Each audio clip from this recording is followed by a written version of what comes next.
Depois de décadas preso no inferno de desenvolvimento, finalmente He-Man voltou aos cinemas. Mas será que Hollywood entregou uma boa adaptação de Mestres do Universo ou foi outro desastre nostálgico?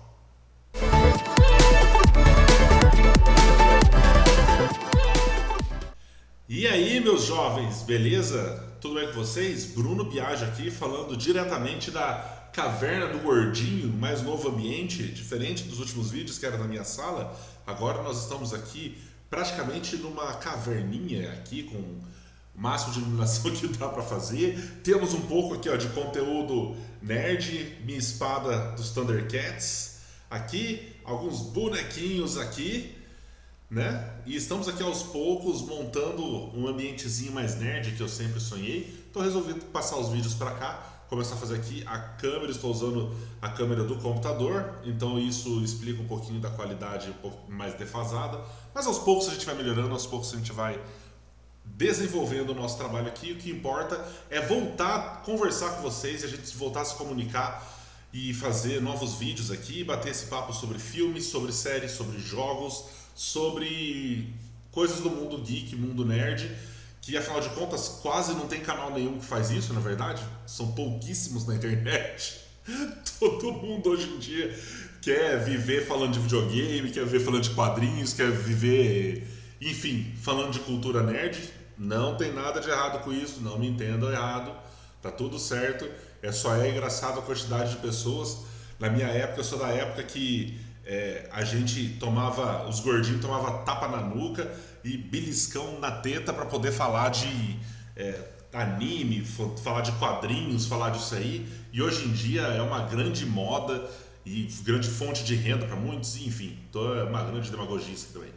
Tô só sendo prolixo aqui. O que importa é que nós voltamos com o conteúdo do canal e eu quis retomar justamente falando de He-Man, que era o filme mais esperado para essa primeira metade do ano e estreou agora faz um pouquinho mais de uma semana.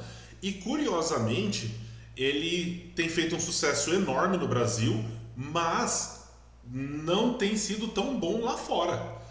E só que aqui no Brasil esse sucesso tem sido tão grande que ele quase tem, pelo que eu andei me informando, ele quase tem conseguido equilibrar o flop que tem rolado no mundo aí. E isso é muito interessante.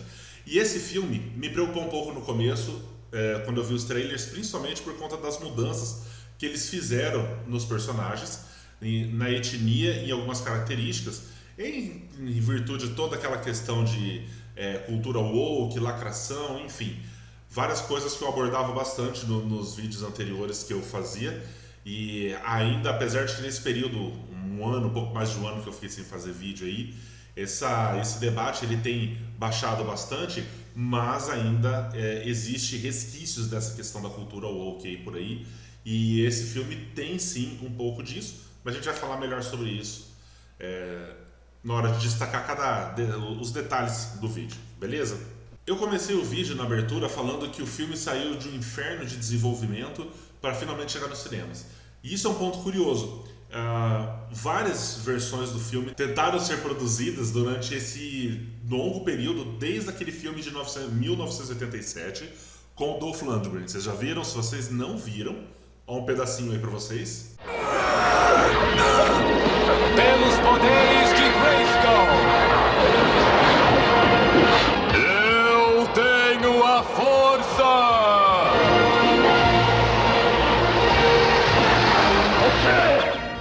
Você não se porá.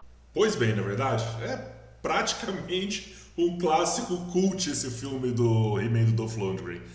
Mas depois desse filme, tentaram sair outras produções do papel do He-Man.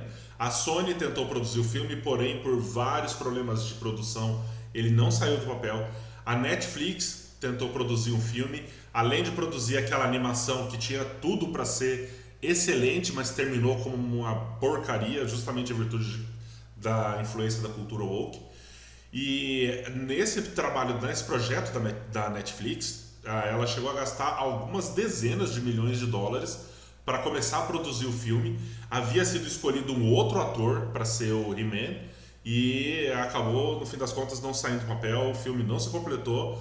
e foi engavetado novamente até que a Amazon, a MGM, resolveu bancar o projeto, tirar esse roteiro da gaveta e fazer esse filme acontecer. Claro, com adaptações do roteiro. Um novo ator foi escolhido, Nicholas Galitzine, e finalmente a produção saiu do papel, então passou bastante transtorno. E com a chegada do filme, acabou se gerando algumas discussões entre os fãs de He-Man pela internet, em virtude das características que eles adotaram para o personagem no cinema. Por exemplo, o filme deixa esse He-Man um cara mais humano, mais vulnerável e sensível, quando no desenho animado o He-Man não era exatamente um cara... não tinha essa abordagem mais sensível. Ele não chegava a ser um troglodita. Me chamou de quê? Troglodita!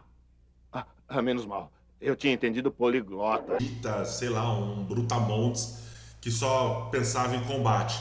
Mas ele não era um cara tão sensível.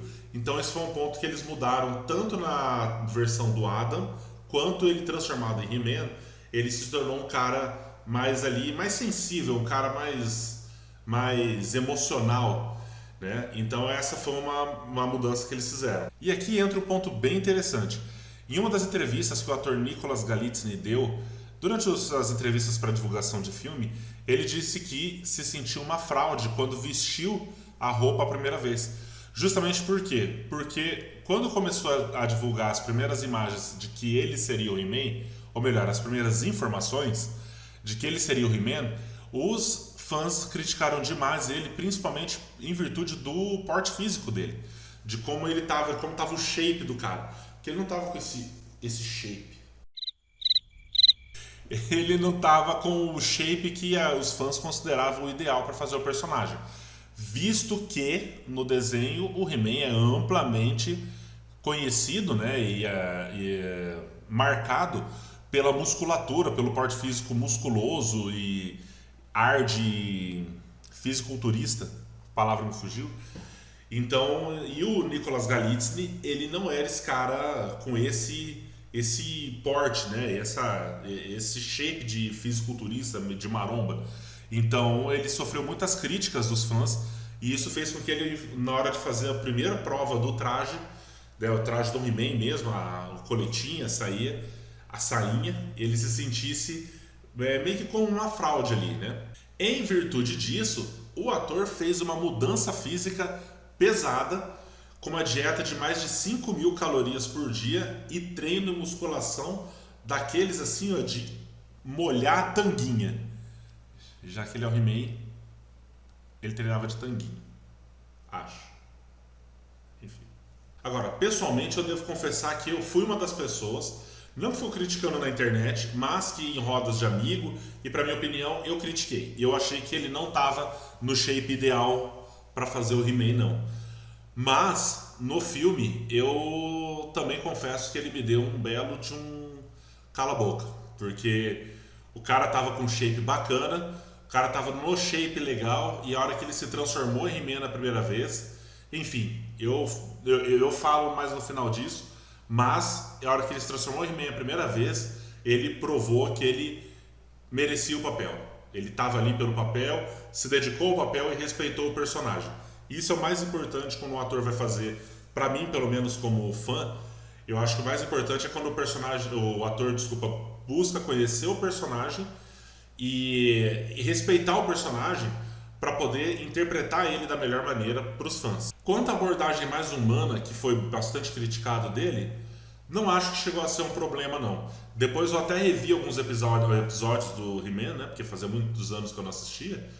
E deu pra ver que o He-Man, ele é assim... No filme ele ainda tá mais esse emocional, esse cara mais sensível. Mas no desenho, ele tem sim esse lado mais sensível e até emocional também, tá? Então vale a pena, depois que você assistir o filme, você rever alguns episódios, ou mesmo antes, né? Até melhor se você rever alguns episódios de He-Man e depois ir pro cinema assistir o filme, pra você ver que ele não tá fugindo tanto ao personagem não, tá? Ele entregou um trabalho legal. Vamos falar agora do Jared Leto como Esqueleto. Cara, o Jared Leto, nos últimos anos da carreira dele, ele não tem acertado muito bem em alguns filmes. Alguns que pareciam ser promissor não rolaram. como por exemplo aquele Coringa do Batman em Batman vs Super-Homem, se eu não me engano, que era o Coringa, cara, lamentável. Nós tivemos também aquele filme do Morbius, da Sony, que outra vez a Sony, inexplicavelmente, fazendo filme de vilão do Homem-Aranha. Enfim, desculpa, isso é um debate para outro momento que deixa quieto. Outra hora a gente faz o vídeo e a gente conversa sobre essa questão dos filmes do universo do Super-Homem, do Homem-Aranha que a Sony faz. Enfim, mas foi um desastre aquele Morbius. E ele não tem escolhido muito bem os personagens e os filmes que ele vai fazer nos últimos anos da carreira dele. Porém, contudo e todavia, finalmente nós vimos uma entrega do Jared Leto com um personagem que simplesmente domina o filme todo momento que ele entra em cena. Esse esqueleto do Jared Leto é muito legal, é muito bom, muito bem feito. Na hora que eu assisti o filme, eu fiquei até na dúvida sobre a maneira com que ele trata a Maligna, que é de uma forma muito agressiva em determinados momentos. E eu fiquei pensando, cara, que eu lembro de quando eu assisti o desenho, o esqueleto não tinha essa postura com a Maligna. E aí, como eu falei, depois de assistir o filme, eu fui rever alguns episódios de He-Man e, cara, ele tinha a mesma postura, o mesmo comportamento que o Jared Leto entregou dele no filme, o esqueleto tinha no desenho. Então, ele entregou um ótimo esqueleto que, como eu falei, ele rouba a cena mesmo e é muito divertido você vê o esqueleto ao mesmo tempo que você não vê a hora do He-Man poder enfiar a mão na cara dele e dar o que ele merece como vilão. Agora, um dos pontos legais do filme é que ele não teve vergonha e ele não teve medo de abraçar o lado meio brega e meio trash que o próprio desenho do He-Man tinha na época. Ele tinha um clima meio brega e meio trash mesmo assim.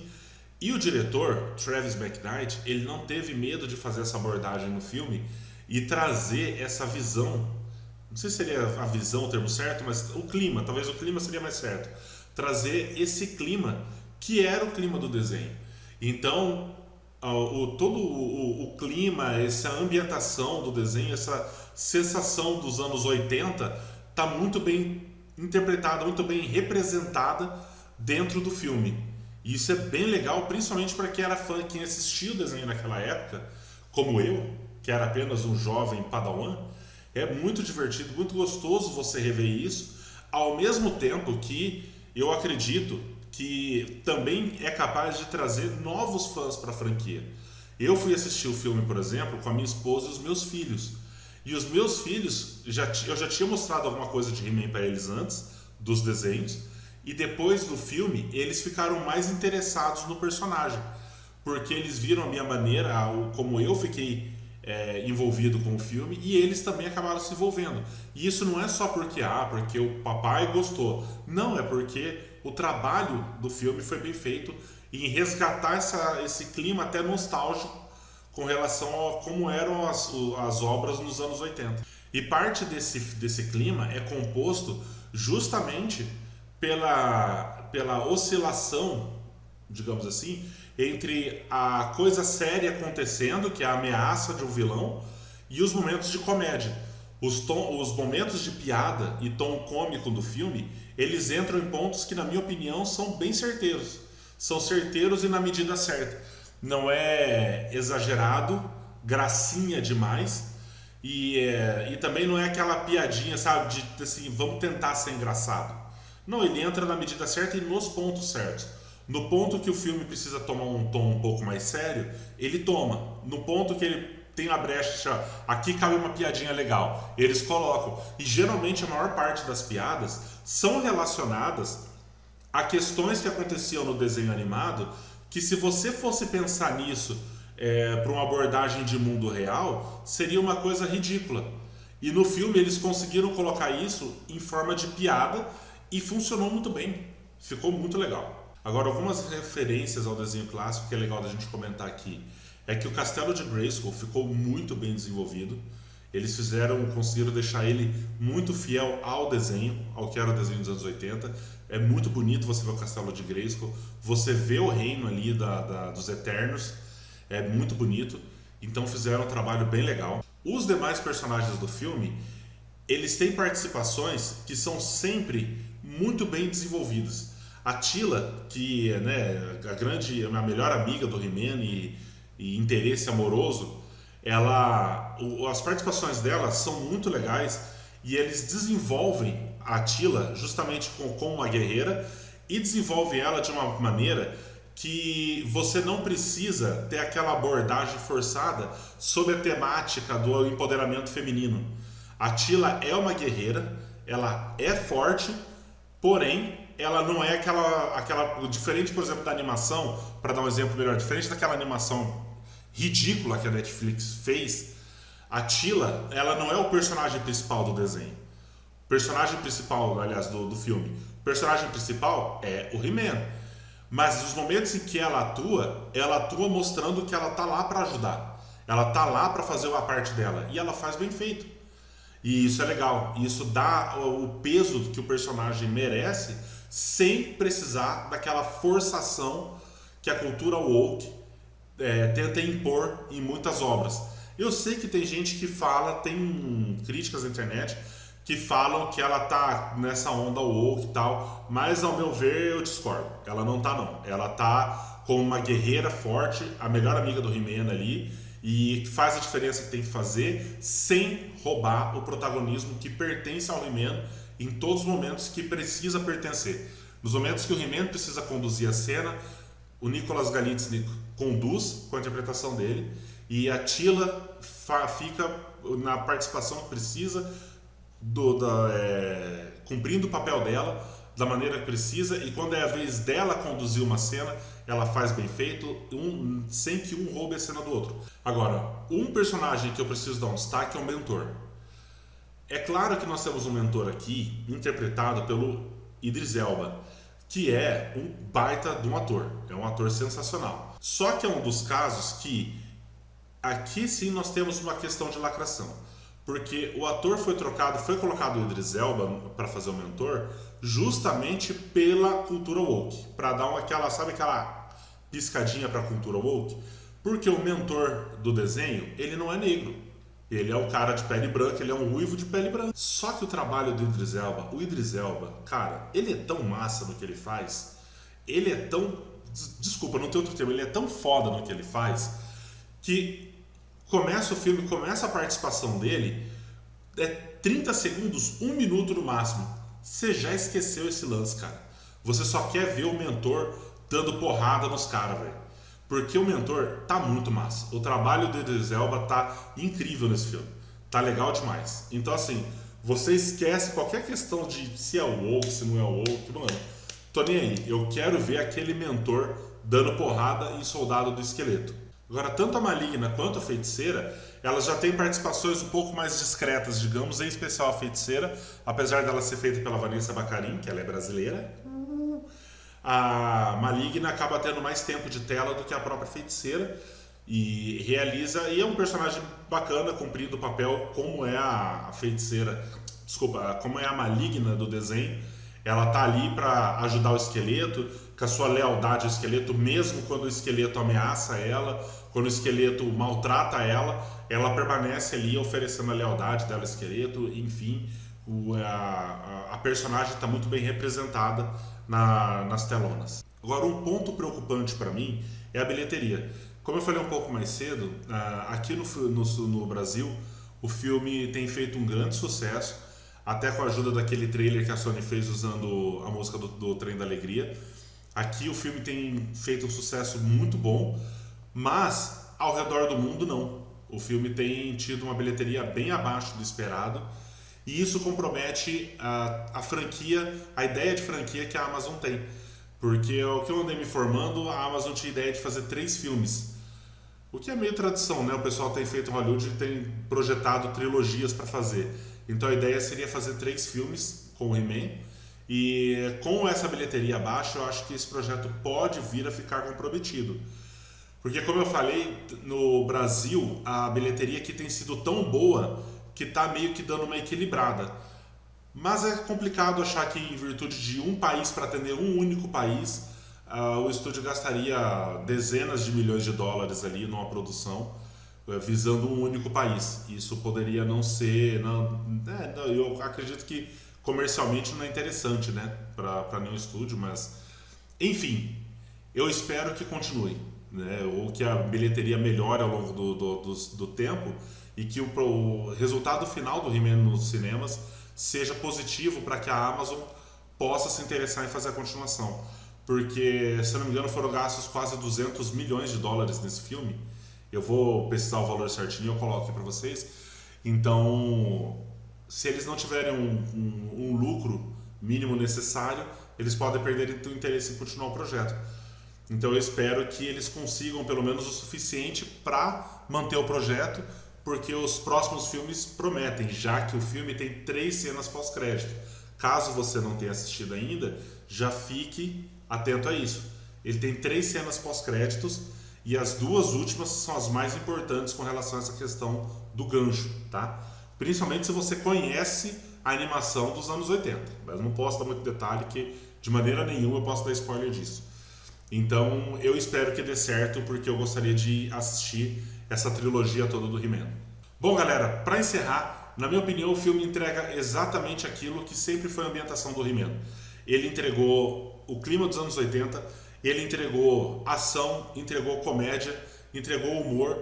Cara, eles entregaram um filme tão fiel ao desenho que na hora que o He-Man fez a primeira transformação, além da sala de cinema toda aplaudir, que é um caso recorrente, eu fiquei sabendo de outras sessões, eu chorei, cara, de verdade. Eu não tenho vergonha de dizer que eu chorei quando eu vi o He-Man se transformando a primeira vez, porque foi emocionante, cara. Foi legal demais, foi muito bom.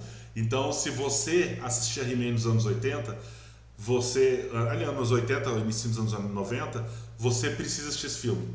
Vai assistir esse filme porque ele tá muito legal. Se você só assistiu a versão da animação da Netflix, porque você ouviu do seu pai, da sua mãe, enfim, da fama antiga do He-Man lá dos anos 80, esquece essa animação besta que foi feita e vai assistir esse filme para você conhecer o He-Man de verdade.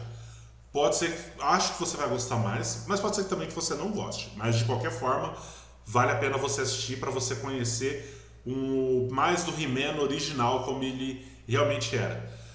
Bom, e como tradição de praticamente todos os canais, eu também quero, e como eu fazia nos meus vídeos anteriores, eu também quero dar uma nota para o He-Man, que eu vou dar nota 9,5 nesse filme. Só não vou dar 10 porque eu estou esperançoso com a continuação dessa franquia.